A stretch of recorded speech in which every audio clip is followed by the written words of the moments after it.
Hey guys, what's going on? It's Flip, and today I'm giving you some Shaw Brother recommendations. I'm a massive Shaw Brothers fan, massive Kung Fu and martial arts fan in general. And Arrow today announced a bombshell of a release, Shaw Scope Volume 1, pre-ordered it instantly. I'm beyond excited. I was really taken aback by the selections. I mean, there are some really good, there's a couple deep cuts in there, some absolute fan favorites and classics. And I saw a lot of people in the comments, in the various, Facebook posts of all the, of the media pages posting about it. People asking, who is this? What is the Shaw Brothers? What are they about? And I decided to compile 16, 15-ish films that are either available on DVD or Blu-ray and are available for relatively cheap. So you won't be paying out an arm and a leg for some of these. Because I was going to pick 5 Venoms, but that's obviously in the box set, and that Blu-ray by Dragon Dynasty goes for like $50. So everything's gonna be below like the $40, $30 price range. I'm not gonna go into detail about any of these films too much. Just gonna kind of quickly talk about them because it's 4 in the morning. It's time for bed. I just got home from work in the gym. So, but let's kick off this list with The Nine Demons. This is a really weird movie. Because it is a Venom Mom movie. It's also directed by the great Chang Che, but it's also one of the Shaw Brothers horror titles. So it's like martial arts mixed with horror in a really unique way. And this is my favorite of the horror tinged stuff that Shaw was putting out. They had a really unique take on horror films, and I think this is one of the highlights to that. So this was put out by Terracotta. I think you can still get it on their website. And here is the stack. So let's get into it here. We got The Deadly Duo, fantastic movie. This was put out by Tokyo Shock, so this goes for dirt cheap. Actually, let's go and just grab all the DVDs real quick and just run through these. A film that I think is underrated, a film that's not as highly praised, and I think has some of the best kung fu fights ever. SHAOLIN Mantis, awesome film, put out by Dragon Dynasty. And then even Funimation, who's famously known for their anime, dipped their toes into some Shaw Brothers stuff. I don't have all their releases. I think they put out like maybe 6. I have 2. We got Invincible Shaolin, and we have the 14 Amazons. These are out of print. Most of these are out of print, but they're, again, like I said, not that expensive. Then you got Kid with the Golden Arm, fantastic movie put out by Tokyo Shock. And another Tokyo Shock title, 10 Tigers of Kwantung. Love this movie. I tend to like movies like 10 Tigers of Kwantung or Flag of Iron a lot. I think they're really unique, especially Flag of Iron. But that's getting a Blu-ray from 88. I think it's up on Amazon, so I didn't include this in this list because there is a nice DVD that I have. But let's get into all of these are available from, the rest of these movies are available from 88 Films.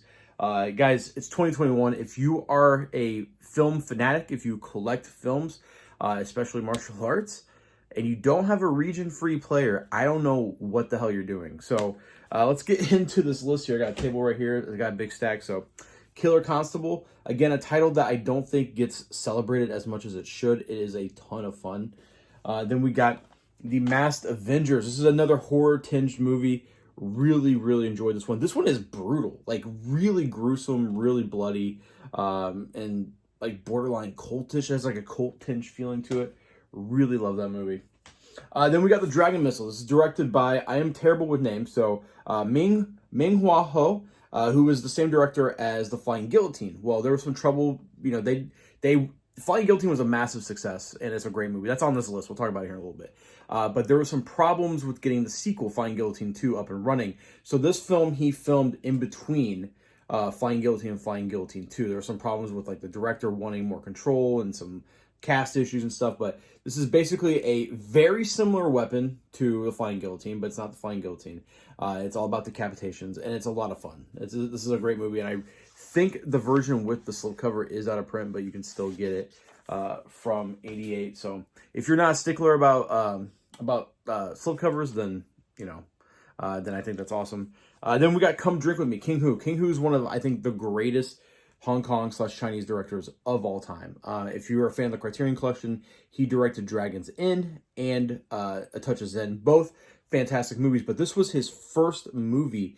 And I like to think of those three as a pseudo trilogy. They're all wuxia based movies, and this one I think is one of his absolute best. But the guy only directed 15 films, and I don't think there was a terrible film in his filmography at all.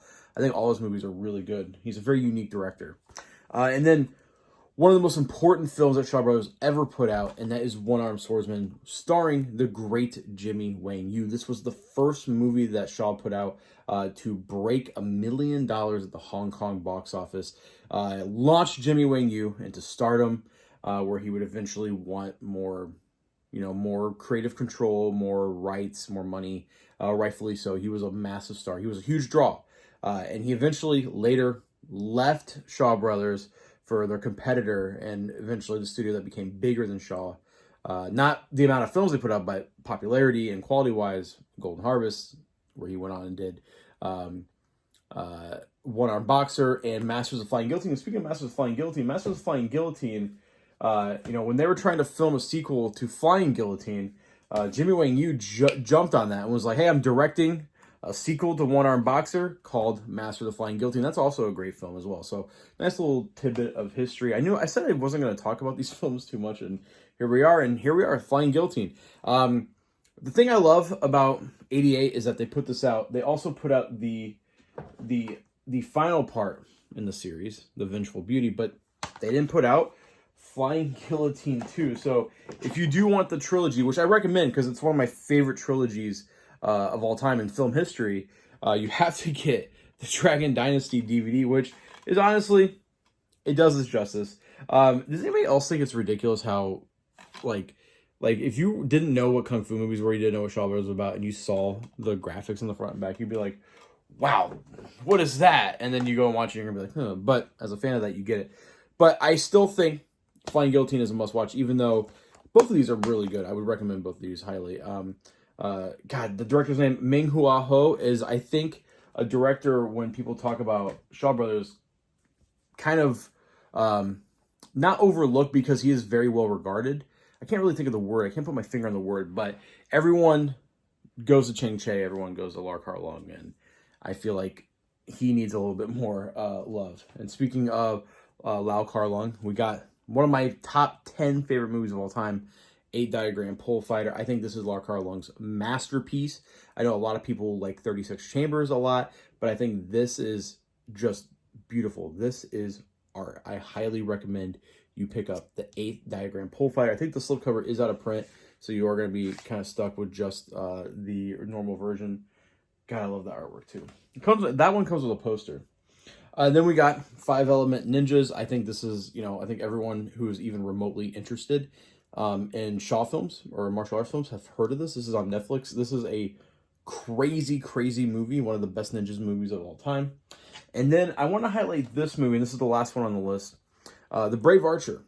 This is a first in a 5-part film series that we didn't get any Blu-rays for the rest. I know Celestial Pictures in Hong Kong has released some DVDs. I'm tempted to import. I'm going to wait to see what 88 announces in the next year and see what, the Shaw Scope Volume 2 holds. Because this film series is like epic in scale. There's a lot of awesome fight choreography. There's a lot of great cinematography in this film series. And sadly, we only have The Brave Archer. So those are my recommendations. As you can tell, I got Spiritual Boxer and House of Traps right there. But let me know what you guys think in the comments down below. What are some of your favorite Shaw Brothers films? What are some Shaw Brothers films that are stuck on DVD that you would love to see put out on Blu-ray? And let me know. I'm Flip, and I'll see you guys next time.